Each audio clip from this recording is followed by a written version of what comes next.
আসসালামু আলাইকুম ভিউয়ার, সবাই কেমন আছেন? আশা করি সবাই ভালো আছেন। আমার কোরাস হচ্ছে আমার ইউটিউব চ্যানেল। এটাকে আপনারা সাবস্ক্রাইব করবেন দয়া করে। লাইক কমেন্ট শেয়ার দেবেন আমার ভিডিওতে বেশি থেকে বেশি।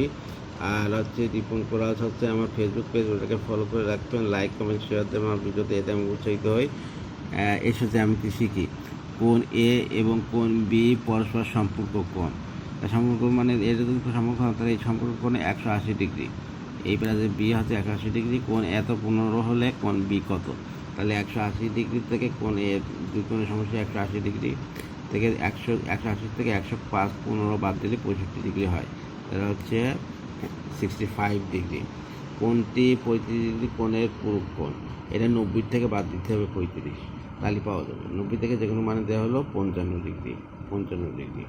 একই চাপের ওপর দণ্ডায়মান পরিদৃষ্ট কোণের পরিমাণ 60 ডিগ্রি হলে কেন্দ্রস্থ কোণের পরিমাণ কত? একই চাপের দণ্ডায়মান কেন্দ্রস্থ কোণ পরিদৃষ্ট কোণের দ্বিগুণ হয়। সুতরাং 60 ডিগ্রি দ্বিগুণ কেন্দ্রস্থ কোণের পরিমাণ 60 থেকে 120 ডিগ্রি। 120 ডিগ্রি। একটি কোণের মান তার পুরো কোণের মানের অর্ধেকের সমান। কোণটির মান কত? মনে করি একটি কোণ এক্স ডিগ্রি, পুরো কোণ হচ্ছে 90 থেকে এক্স ডিগ্রি। তাহলে এক্স সমান সমান এক্স টু, এই যে একটি কোণের মান দেখেছি, একটি কোণ হচ্ছে এক্স ডিগ্রি, এটা এক্স ডিগ্রি।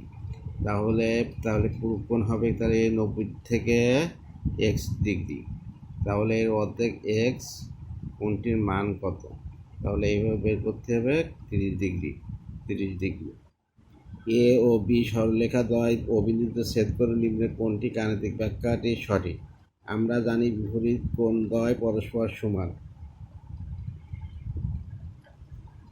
এটা এ বি সরলরেখা, এটা সি ডি সরলরেখা ও বিন্দুতে ছেদ করেছে।